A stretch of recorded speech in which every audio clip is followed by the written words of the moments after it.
আজকে আপনাদেরকে নিয়ে এসেছি দুবাইয়ের একটা অভিজাত লেক, যেটা কিনা একদম মানুষের হাত দিয়ে কৃত্রিমভাবে তৈরি করা হয়েছে। আজকে এই লেকটা যে আপনারা দেখছেন, এই লেকের আশেপাশে আছে টেনিস খেলার মাঠ, আরও আছে লাল এবং সাদা মিশ্রণ ফুলের বাগান।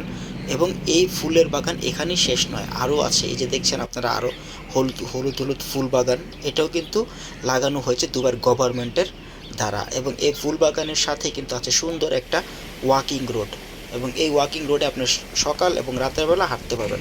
এবং উপরের দিকে তাকালে কৃষ্ণচূড়া গাছের অতি সমারোহ, এবং এই জায়গাটা থেকে বসলে কিন্তু আপনি পুরো পার্কের সুন্দর সুন্দর অবকাঠামোগুলো দেখতে পাবেন। এবং এই রাস্তার পাশে দেখুন, এখানে এত সুন্দর পরিবেশ যে মা তার সন্তানকে নিয়ে বসে আছে। এবং এখানে আরও আছে এরকম সুন্দর পিকনিক স্পটস, আপনি এখানে পিকনিক করবেন এবং হাতের ডান পাশে দেবেন কত সুন্দর লেক। আসলে ভাবুন তো, এখানে লেকটা কত সুন্দরভাবে তারা তৈরি করেছে। আর এই পার্কের এই যে লেকগুলো দেখছেন আপনারা, এই লেকটা কিন্তু 2008 থেকে 2010 সালের মধ্যে তৈরি হয়, এবং এখন থেকে এটা কিন্তু রিসাইকেল করা হচ্ছে পানিগুলো। এবং এর সংরক্ষণে এখানে অনেক মানুষকে নিয়োজিত করেছে। আসলে এই অভিজাত শহরে এত সুন্দর একটা লেক দেখলে কার না ভালো লাগে একবার বলুন তো। কিছুটা সময় যখন আপনি ফ্রি হবেন তখন এই লেকটাতে এসে বসে থাকবেন, এবং এই লেকের মধ্যে দেখুন কত সব পাখি বসে আছে।